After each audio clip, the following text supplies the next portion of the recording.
ഇവിടെ ആരെ രക്ഷിക്കാനാണ് ഗവൺമെന്റും പോലീസും ശ്രമിക്കുന്നത്? ഇവിടെ രക്ഷിക്കാൻ ശ്രമിക്കുന്നത് വേട്ടക്കാരെ സംരക്ഷിക്കാൻ വേണ്ടി, ദിവ്യയെ സാന്ത്വനിപ്പിക്കാൻ, ദിവ്യയെ പ്രീതിപ്പെടുത്താനാണ് ഈ പാർട്ടി സെക്രട്ടറിയുടെ ഭാര്യയൊക്കെ പോയത്. അതായത് സർക്കാരും CPM-ഉം നവീൻ ബാബുവിൻ്റെ കേസിൽ ഇരകളോടൊപ്പമല്ല വേട്ടക്കാരോടൊപ്പമാണ് എന്ന പ്രതിപക്ഷത്തിൻ്റെ നിലപാട് ശരിവെക്കുന്നതാണ് ഇന്നലെ നവീൻ ബാബുവിൻ്റെ ഭാര്യ ഹൈക്കോടതിയിൽ കൊടുത്ത CBI അന്വേഷണം ആവശ്യപ്പെട്ടുകൊണ്ടുള്ള ഹർജി. അതിൽ പറയുന്നത് എന്താണ്? അന്വേഷണം എന്ന് പറയുന്നത് പ്രഹസനമാണ്. ആ SIT രൂപീകരിച്ചത് പോലും ഒരു ഓർഡർ പോലുമില്ല, ഒരു ഉത്തരവ് പോലുമില്ല, വാക്കാലാണ്. അവരാരെയാണ് ചോദ്യം ചെയ്തത്? അവർ ഈ പറയുന്ന കൈക്കൂലി അവർ അന്വേഷണത്തിലൂടെ ഇങ്ങനെ ഒരു കുറ്റമുണ്ടായി എന്ന് സ്ഥാപിക്കുന്നതിനേക്കാൾ പ്രധാനമായി ഇദ്ദേഹം അഴിമതിക്കാരനായിരുന്നു എന്ന് വരുത്തി തീർക്കാനുള്ള ശ്രമമാണ് പോലീസ് ചെയ്യുന്നത്. ഇദ്ദേഹം കൈക്കൂലി ചോദിച്ചു എന്ന് പറഞ്ഞൊരു വ്യാജരേഖ ഉണ്ടാക്കിയവരെ കുറിച്ചൊരു അന്വേഷണമില്ല, അവരെ ചോദ്യം ചെയ്യുന്നില്ല. കള്ള ഒപ്പിട്ട് കൊടുത്ത ആളെക്കുറിച്ച് അയാളെ ഒരു അന്വേഷണമില്ല, അയാളുമായി ബന്ധപ്പെട്ട് ഒരു അന്വേഷണമില്ല, അയാൾക്കെതിരായി യാതൊരുവിധ നടപടിയില്ല. മാത്രമല്ല പാർട്ടി സെക്രട്ടറി നവീൻ ബാബുവിൻ്റെ വീട്ടിൽ പോയി കുടുംബത്തോടൊപ്പമാണെന്ന് പറയുകയും അദ്ദേഹം സ്വന്തം ഭാര്യയെ പ്രതി ജയിലിൽ നിന്ന് ഇറങ്ങിയപ്പോൾ സ്വീകരിക്കാൻ വേണ്ടി പറഞ്ഞയക്കുകയും ചെയ്ത് CPM-ന്റെ ഇരട്ടത്താപ്പ് കാണിച്ചു. വ്യക്തിയല്ല, പാർട്ടി സെക്രട്ടറിയാണ് ഇത് ചെയ്തത്. പാർട്ടി സെക്രട്ടറി പോയി കുടുംബത്തോടൊപ്പമാണെന്ന് പറയുകയും പാർട്ടി സെക്രട്ടറിയുടെ ഭാര്യ പോയി പ്രതിയെ ജയിലിൽ സ്വീകരിക്കുകയും ചെയ്ത വിരോധാഭാസമാണ്. അപ്പോൾ അവർ ഗൗരവതരമായ വീഴ്ചകൾ ഇതിനകത്ത് പറയുന്നുണ്ട്. ഇതിനകത്ത് ഈ മരണത്തിന് ശേഷം പ്രതിയെ രക്ഷിക്കുന്നതിന് വേണ്ടി ഇദ്ദേഹം അഴിമതിക്കാരനാണെന്ന് വരുത്തി തീർക്കാൻ ഉള്ള ശ്രമമാണ് നടത്തിയിരിക്കുന്നത്. ഇതൊരു കൊലപാതകമാണോ എന്ന് പോലും കുടുംബം സംശയിക്കുന്നുണ്ട് എന്നതാണ് ഇതിൻ്റെ അകത്ത് ഞെട്ടിക്കുന്ന കാര്യം. അപ്പം അതുകൊണ്ട് സർക്കാർ ഇതിൻ്റെ അകത്ത് പ്രതികളെ രക്ഷപ്പെടുത്താൻ വേണ്ടിയിട്ടുള്ള ഈ കള്ളക്കളി അവസാനിപ്പിച്ചു. കുടുംബം ആവശ്യപ്പെടുന്നത് പോലെ CBI അന്വേഷണത്തിന് സർക്കാർ കോടതിയിൽ സമ്മതിക്കണം എന്നാണ് ഞങ്ങൾ ആവശ്യപ്പെടുന്നത്. ശ്രീ ഉമ്മൻചാണ്ടി മുഖ്യമന്ത്രിയായിരുന്ന കാലത്ത് അങ്ങനെയായിരുന്നു. അത്തരം വിഷയങ്ങൾ വന്നാൽ കുടുംബം ആവശ്യപ്പെട്ടാൽ സർക്കാർ കോടതിയിൽ CBI അന്വേഷണത്തിന് സമ്മതിക്കുന്ന സ്ഥിതിയാണ്. ഇത് വളരെ അപകടകരമായ ഒരു ട്രെൻഡാണ് കേരളത്തിൽ ഉണ്ടായിരിക്കുന്നത്.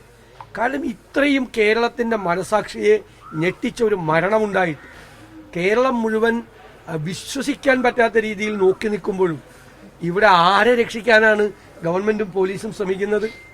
ഇവിടെ രക്ഷിക്കാൻ ശ്രമിക്കുന്നത് വേട്ടക്കാരെ സംരക്ഷിക്കാൻ വേണ്ടി, പ്രതികളെ രക്ഷിക്കാൻ വേണ്ടിയിട്ട് ശ്രമിക്കും. മാത്രമല്ല ഇതിൻ്റെ അകത്ത് വലിയ ദുരൂഹതകളുണ്ട്. ഈ പ്രോപ്പർട്ടി ആരുടേതാണ്? ഈ പമ്പ് ആരുടേതാണ്? കോടിക്കണക്കിന് രൂപ മുടക്കി ഈ പമ്പ് തുടങ്ങാനുള്ള ശേഷി, സാമ്പത്തിക ശേഷി ഇയാൾക്കില്ല, പ്രശാന്തനില്ല. അപ്പോൾ പ്രശാന്തൻ ആരുടെ ബിനാമിയാണ്? അതാണ് ചോദ്യം. ആരുടെ ബിനാമിയാണ് എന്നതാണ് ചോദ്യം.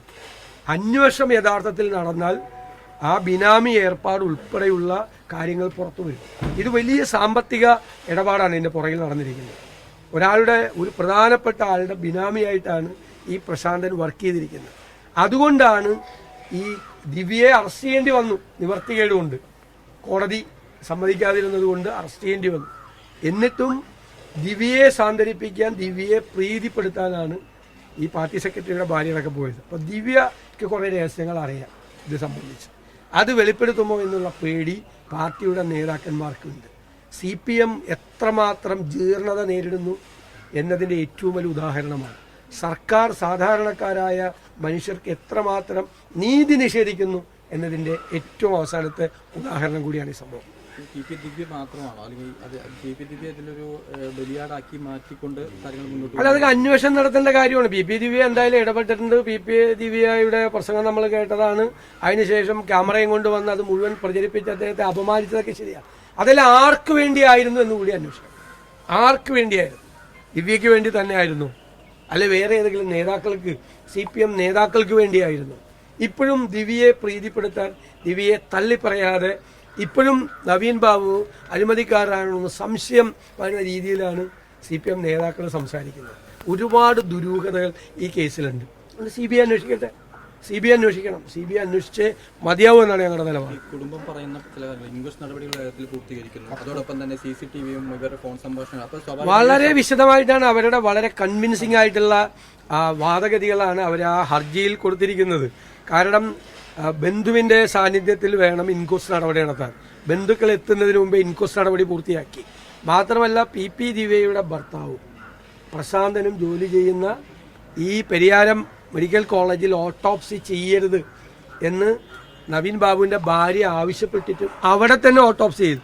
മനസ്സിലായില്ല? അതറിയാമല്ലോ, പെരിയാരം മെഡിക്കൽ കോളേജിൽ സ്ഥിതി ഞാൻ നിങ്ങളോട് പറയേണ്ട ആവശ്യമില്ലല്ലോ. അവിടെ എന്ത് മാനിപ്പുലേഷൻ വേണമെങ്കിലും എന്ത് വേണമെങ്കിലും നടക്കും. ഇവരെല്ലാം അവിടെ തന്നെയാണ്, ഈ പ്രതികളും കൂട്ടുകാരും പാർട്ടിക്കാരും എല്ലാം അവിടെ തന്നെ, എന്ത് നടക്കും.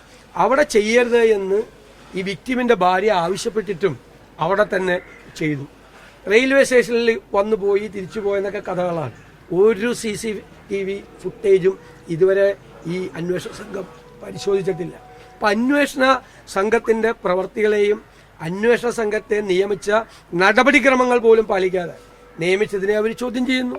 കളക്ടർ തീർച്ചയായിട്ടും കളക്ടർ, ഞങ്ങളെല്ലാം ആദ്യം പറഞ്ഞത് കളക്ടറുടെ, ഞാൻ ആദ്യത്തെ ദിവസം പറഞ്ഞതാണ്, ഇവർ വന്ന് സംസാരിക്കുമ്പോൾ അയാളുടെ ആ ഇരിപ്പുണ്ടല്ലോ, അല്ല ഒരു ബോഡി ലാംഗ്വേജ് ഉണ്ടല്ലോ, എന്താണ് അതിൻ്റെ മെസ്സേജ് എന്താ? ഞാൻ അന്ന് ചോദിച്ചൊരു ചോദ്യമുണ്ട്, സോറി മാഡം ഇവിടെ ഇരിക്കുന്നത് ശരിയല്ല, അങ്ങനെ പറയാമല്ലോ. ഇതൊരു ഡൊമസ്റ്റിക് ആയിട്ടുള്ള ഒരു ഫംഗ്ഷനാണ്, ഉദ്യോഗസ്ഥന്മാരുടെ മാത്രമുള്ള ഫംഗ്ഷനാണ്, ഒരു പൊതുപരിപാടിയല്ല എന്ന് പറയാം. ഇനി അപ്പം പറയാൻ മടിയുണ്ടെങ്കിൽ വളരെ മോശമായിട്ട് ADM-നെ സംസാരിക്കുമ്പോൾ അപ്പോൾ സോറി മാഡം ഇങ്ങനെയൊന്നും ഈ യോഗത്തിൽ സംസാരിക്കരുത്, ഒരു യാത്രയപ്പ് യോഗമാണ് എന്ന് പറയുന്നത് ആകാശം ഒഴിഞ്ഞു വരിക.